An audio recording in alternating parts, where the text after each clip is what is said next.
a nuestro colaborador en temas económicos, Juan Tábara Valladares. Juan, ¿qué tal? ¿Cómo está? Bienvenido a HCM Radio Televisión. Jorge, ¿qué tal? ¿Cómo estás? Saludos a todos tus radioescuchas y televidentes de HCM Radio Televisión. Algo antes de ingresar al tema que quedó pendiente la semana pasada, algo de repente usted tiene conocimiento, porque ayer ha dado conferencias de prensa la Presidenta de la República. Yo la verdad que no lo he visto, por ahí he sondeado algo, pero algo de que usted pueda resaltar sobre este viaje que ha realizado Dina Boluarte, porque ella más o menos como que ha rendido cuentas, ¿no?, a la población sobre este viaje hacia China. Bueno, acá lo que hay que resaltar, Jorge, es que este viaje a China, Dina Boluarte ha tenido un gasto que ha superado los 500.000 soles. Exactamente 523.419.57 soles, con una delegación bien amplia.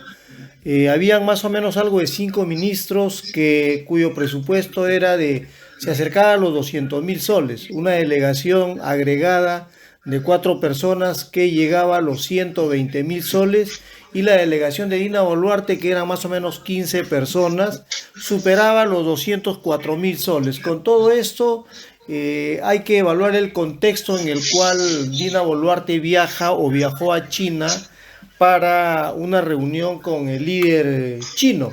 Hay que recordar que China realmente está haciendo grandes inversiones en la parte de la región andina, donde Perú, por ejemplo, recibe una muy fuerte cantidad de inversiones por parte del coloso chino.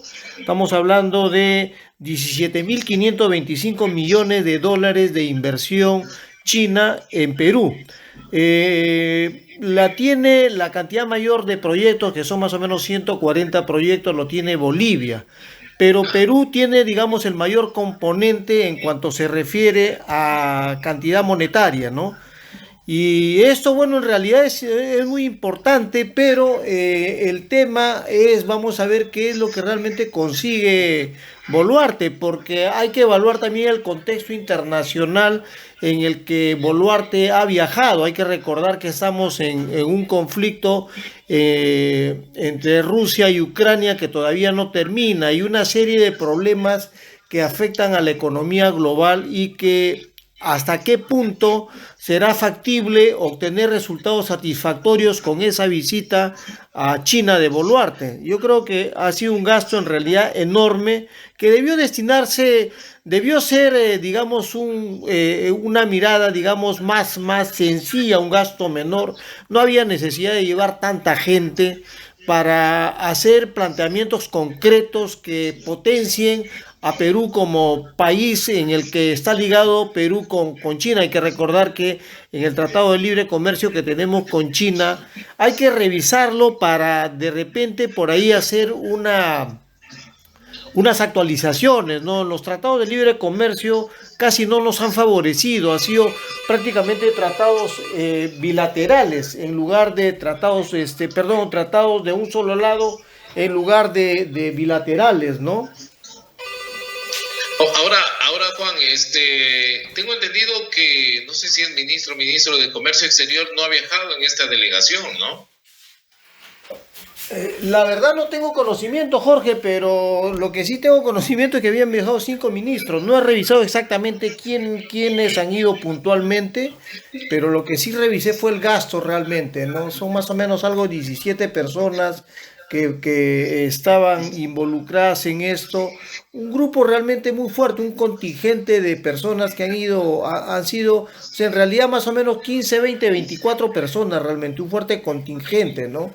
Entonces, aquí, bueno, vamos a ver pues qué es lo que consigue Dina Boluarte, o qué es lo que habrá conseguido Dina Boluarte, ¿no? Ahora también hay que entender que los chinos pues no van a poner su plata por poner, ¿no? Ven y estudian bien el país, las condiciones, la estabilidad jurídica y otras cosas más, ¿no? Y aquí en nuestro país, en verdad no estamos tan bien en estos temas, ¿no? Bueno, tú has tocado una cosa fundamental realmente, ¿no? Que es el tema de lo de el problema que tenemos con la Corte Interamericana de Derechos Humanos, ¿no? Entonces por ahí tenemos un problema que nos agrava una relación digamos, de inversiones. La atracción de inversiones tiene muchísimo que ver con lo que tú acabas de mencionar, Jorge, ¿no? La inestabilidad jurídica es, digamos, lo que complota para que no ingresen nuevas inversiones, ¿no? Con una estabilidad jurídica sólida, cualquier país las atrae. Y por otro lado, tenemos un problema también, un problema político que no tiene cuándo terminar, ¿no? Entonces, eso afecta realmente, eso atenta contra los intereses del país y Boluarte, pues, en realidad su gobierno no está mirando esto y más bien está haciendo cosas que realmente llaman muchísimo la atención. Hace poco creo que el ministro de Educación en la selva, creo que fue ahí y habló sobre un tema esto de los Las violaciones. sí, de las violaciones, que era una cosa normal, que ocurría algo realmente, realmente es algo que llama muchísimo la atención, ¿no? Entonces, fíjate, estamos ante un gobierno que no atina a nada realmente, ¿no? Ahora, sabe, no sé si usted lo conoce, pero lo cito porque es el presidente de Perú Cámaras, así es, de Perú Cámaras, Óscar Zapata. Él ha dicho que el acuerdo, dice, va a citar lo que ha dicho ya sobre este viaje, que él ha sido parte también de esta delegación. Ha dicho, el acuerdo que me ilusiona muchísimo es el que se prevé el mejoramiento tecnológico e investigación en ambos países y la digitalización. Este es uno de los grandes temas que nos tiene muy postergados en la modernización del aparato público. Estos acuerdos ayudarán muchísimo a la eliminación de las barreras burocráticas. Se nos viene una muy buena posibilidad de futuro. Veo una luz al final del túnel muy grande porque China está sumamente interesado en comercializar con nosotros, es lo que ha señalado el presidente de Perú Cámaras, Óscar Zapata. Sí, pues Jorge, en realidad el tema de digitalizar el país es fundamental, sobre todo porque tenemos una burocracia que ha crecido tantísimo, ¿no?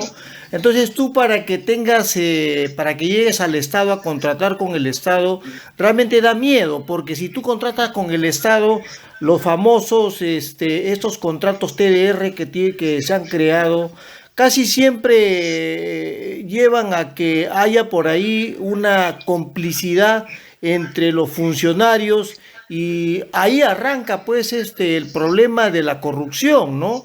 Si tú lees un TDR en cualquier entidad gubernamental, te vas a percatar que está basado en que por ahí tienes que coimear a alguien de repente como para que funcione si tú contratas con el Estado.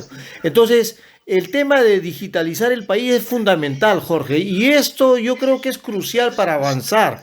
Y en esto, ahí tenemos que ver muchísimo el tema, pues, de lo que tenemos como país. El cobre, por ejemplo, es crucial para el tema de las telecomunicaciones, para el tema digital es fundamental realmente. Incluso constituye parte de la seguridad nacional. Recuerda que en algún momento comenté que Trump, cuando estuvo de presidente en Estados Unidos en el 18, frenó a Huawei con el avance hacia a Estados Unidos y le puso más aranceles y era por el control de la 5G.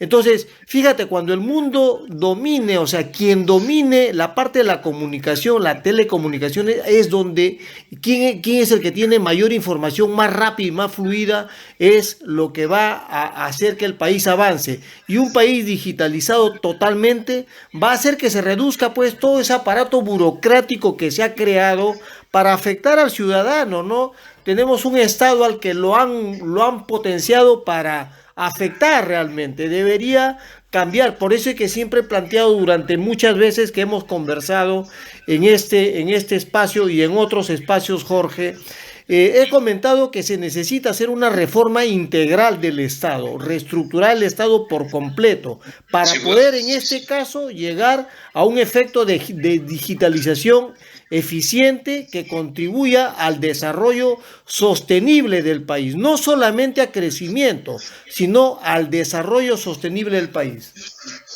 Exacto. Bueno, mucha bulla creo que ha hecho la presidenta Dina Boluarte con este asunto de hacer o realizar una conferencia de prensa para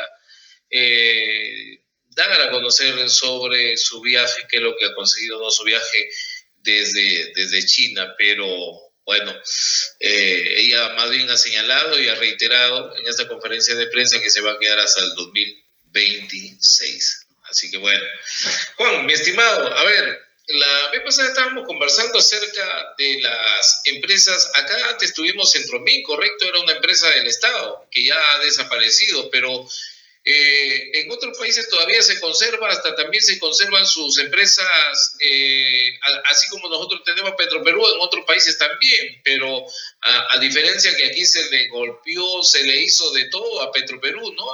Y en otros países han seguido sosteniendo, por decir, tengo entendido en Chile, también en Brasil, ¿no? Sí, claro. México también ha recuperado, por ejemplo, empresas de hidrocarburos y eso creo que es un tema y muy importante porque comenté hace un momento, Jorge, que es muy importante en el tema de lo que se considera en seguridad nacional. Y, por ejemplo, si vamos a lo reciente que hablamos hace poco sobre el tema del cobre, por ejemplo, es considerado estratégico para cualquier país. ¿No? Y además es crítico porque fíjate, si el cobre se utiliza en diferentes sectores económicos, el país que logre integrarlo dentro de su política de largo plazo, va a conseguir resultados favorables. Perú, al abrirse solamente al tema de la privatización, considerando que la empresa pública es ineficiente, ha dejado de lado pues ese camino, ¿no? En el caso, por ejemplo, de Chile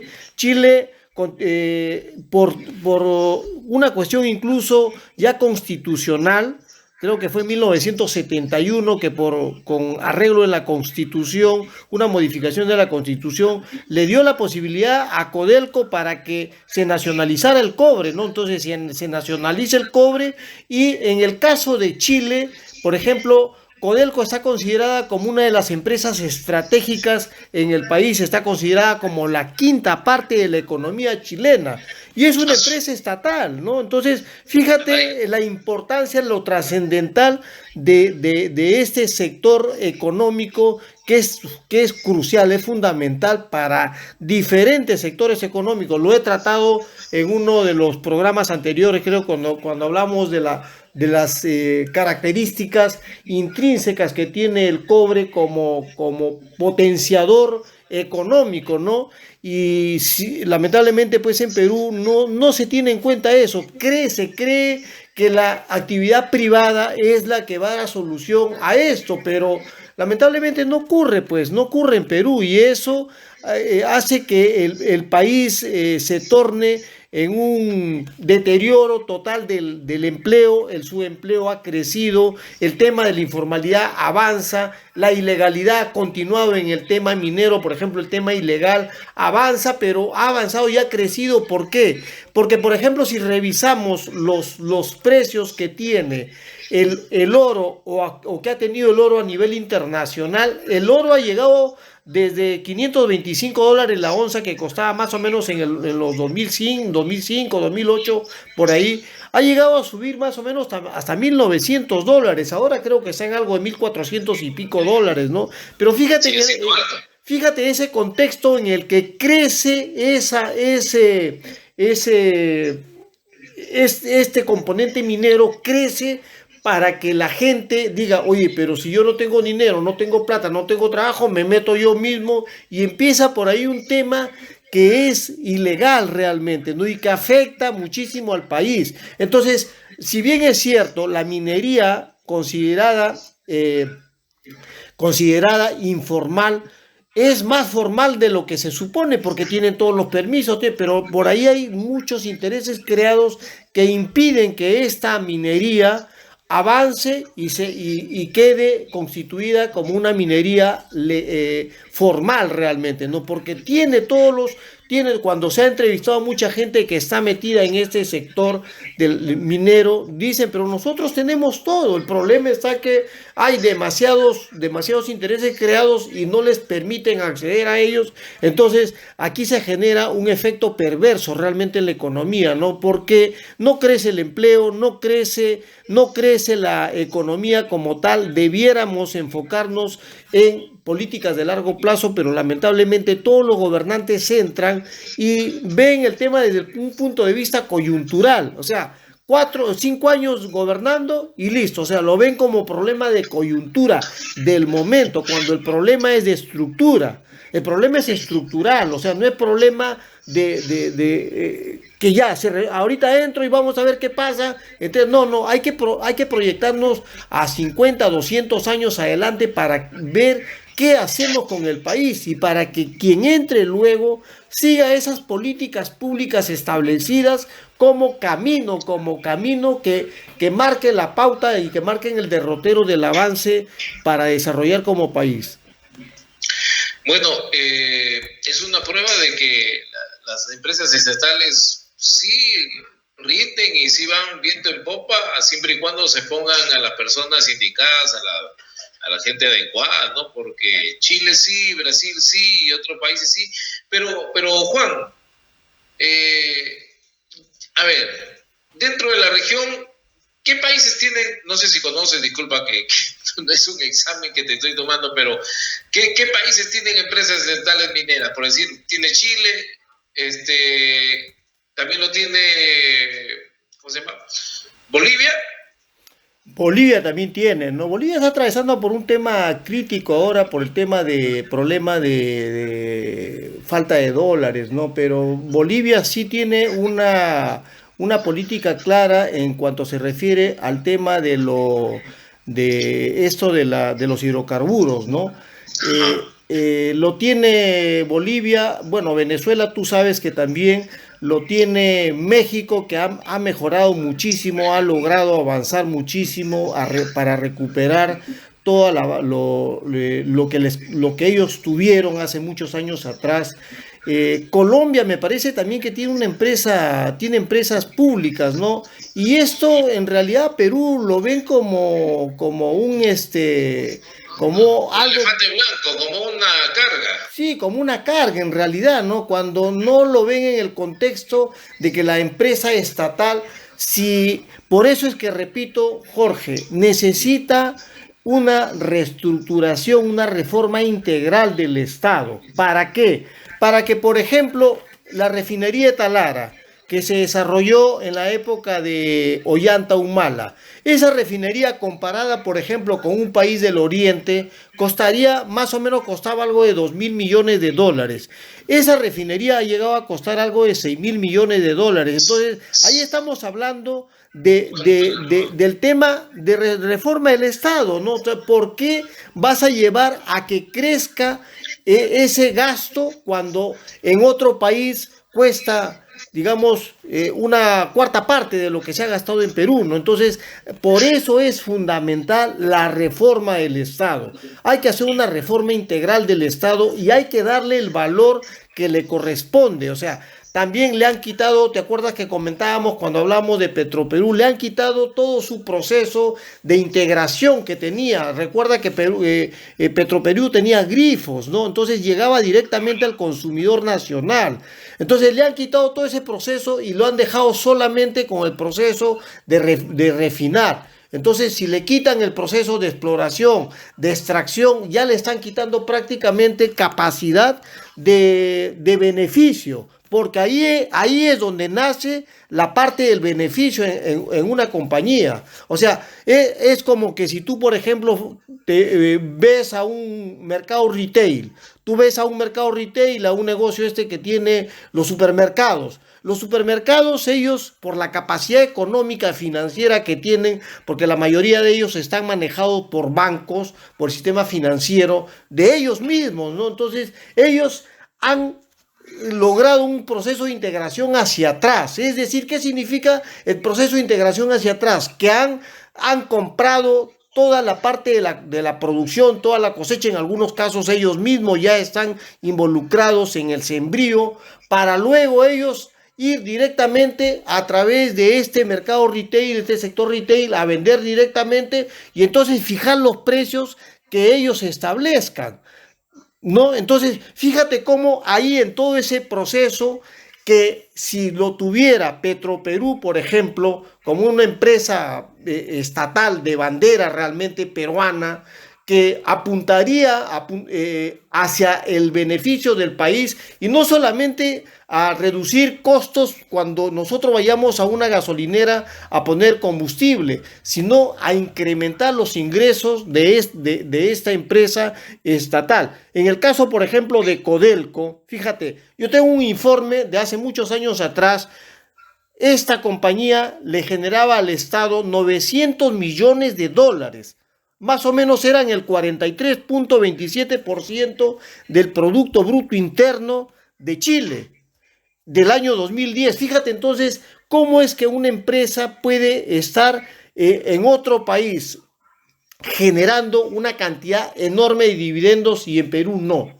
Lo que pasa es que esta compañía Codelco ya no solamente está metida en el negocio de la extracción, sino que ya está en el proceso industrial también. Entonces, por eso es que yo hablo mucho de que si Boluarte se va a China a reunirse con el líder chino, que es prácticamente la segunda potencia mundial, y se va a sentar solamente para saludarlo y no decirle, señor, ¿sabe qué? Nosotros somos el centro neurálgico para el desarrollo chino. Ustedes aquí en Perú pueden hacer todo lo que quieran. Les damos ingreso, hay que revisar el tratado de libre comercio que hemos firmado, hay que ajustarlo a estándares actuales, porque las cosas han cambiado desde el año 2019, la pandemia cambió por completo, todas las economías del mundo se modificaron, entonces hay que ajustarnos a este nuevo escenario económico global, y ustedes son el socio que nosotros necesitamos y ustedes nos necesitan a nosotros. ¿Por qué? Porque China está apostando en todas sus industrias, no solamente en la industria militar. Recuerda que al potenciar su industria militar ha podido hackear prácticamente a Estados Unidos, ¿no? A decirle, a ver, métete conmigo, ¿no? O sea, ya está hackeado Estados Unidos. Entonces, una de las cosas que ha logrado hacer China es potenciar todo su poderío militar por un lado. Por otro lado, ha tenido que mejorar en todo su sector financiero.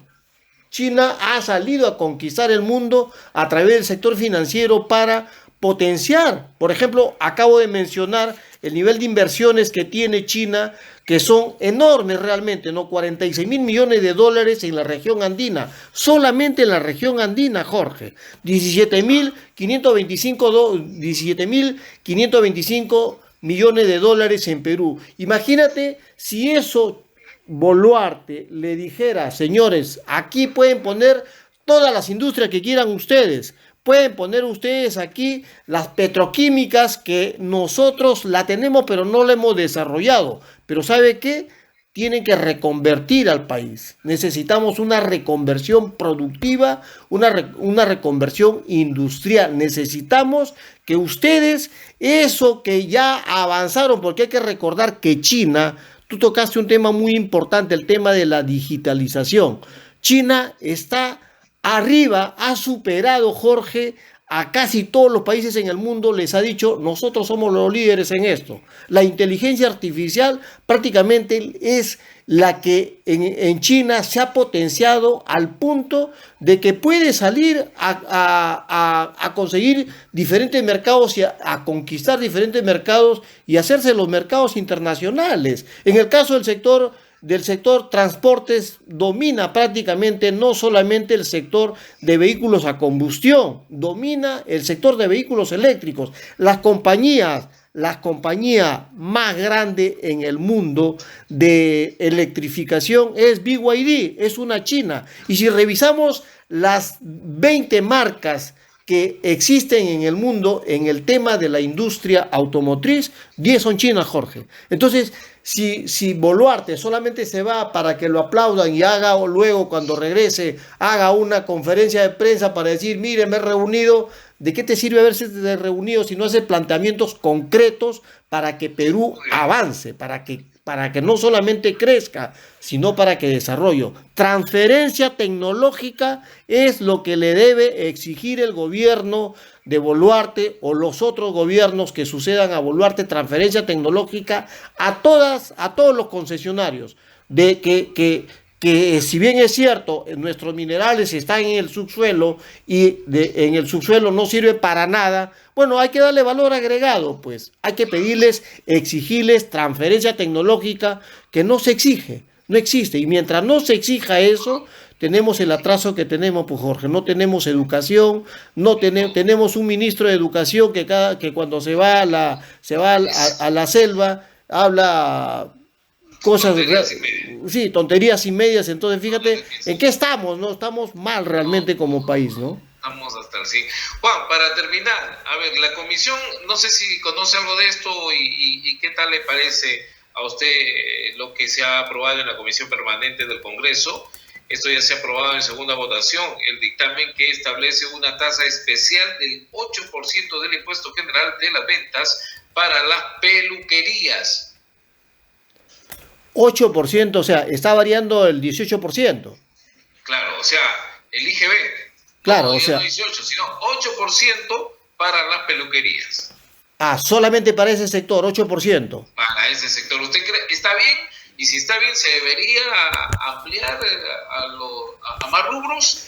Yo creo que sí, se debería ampliar a diferentes rubros económicos para potenciarlo. En realidad lo que debería hacer, Jorge, se debería uniformizar, el 8% debería ser a nivel de todos los sectores económicos, ¿no? Porque, ¿qué va a pasar, por ejemplo, ya le pones 8% al sector de peluqueros y luego el otro sector va a reclamar y dice, oye, pero ¿por qué a mí no me das eso?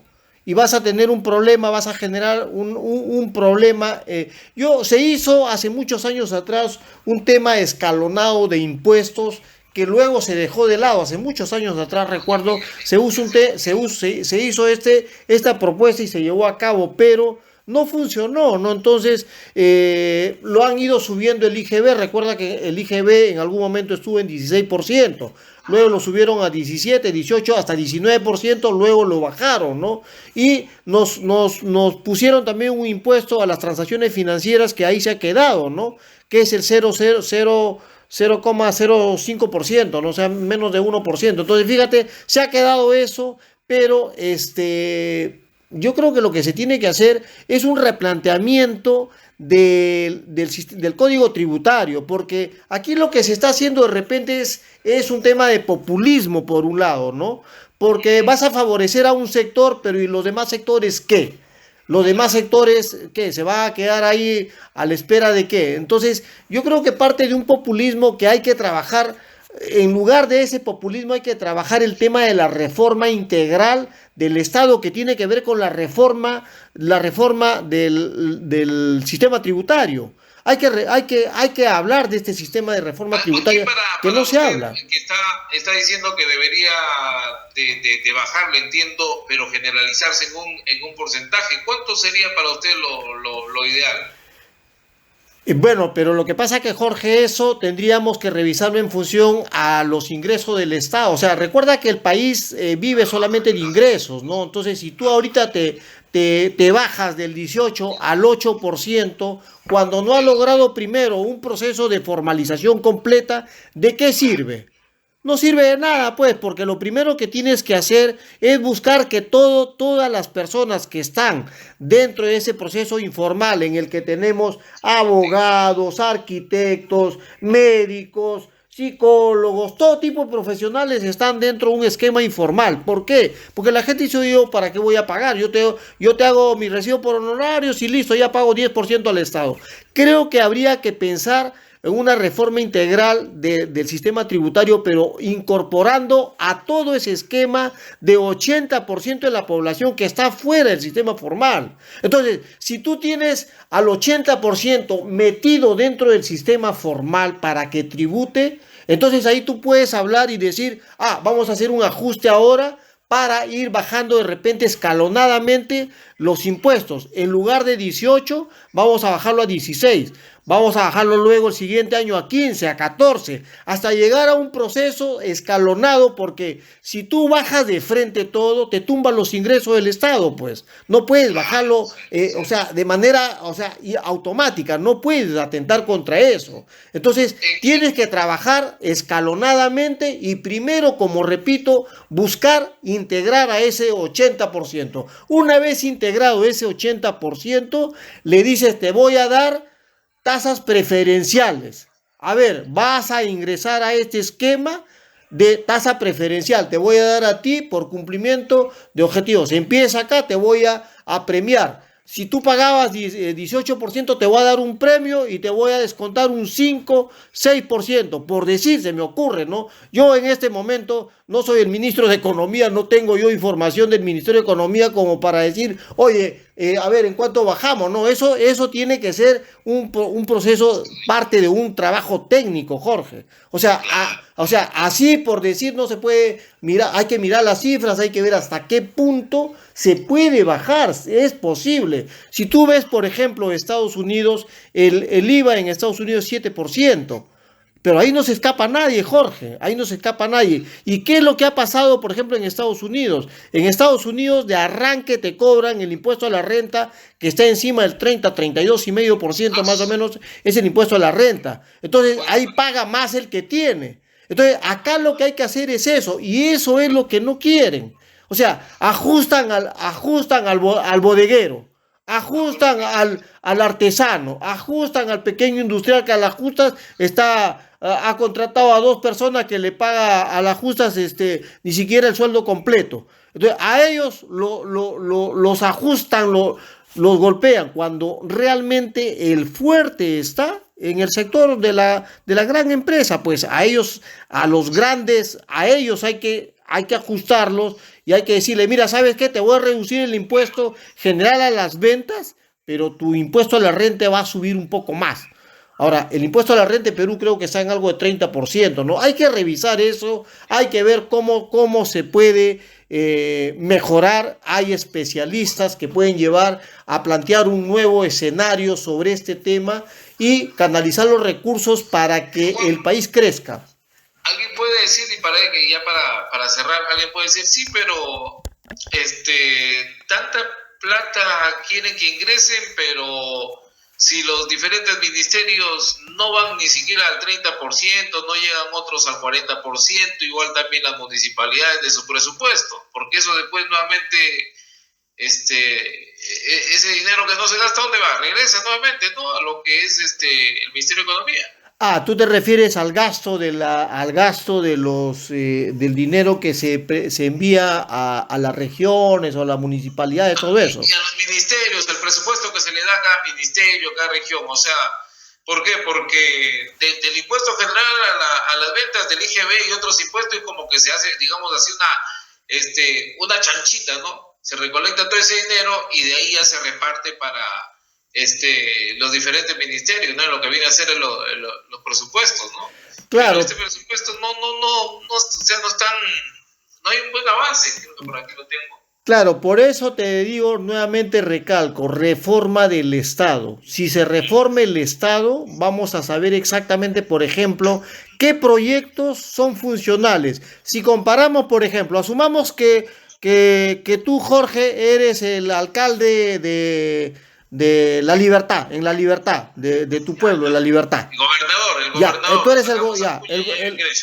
Tú eres el gobernador de ahí de La Libertad, ¿no? Y te dice, a ver, el Ministerio de Economía y Finanzas te tiene que asignar un presupuesto y te pregunta, a ver, señor Jorge Villacorta, ¿cuáles son los proyectos que tiene usted desarrollados? Yo tengo proyecto A, B, C, D.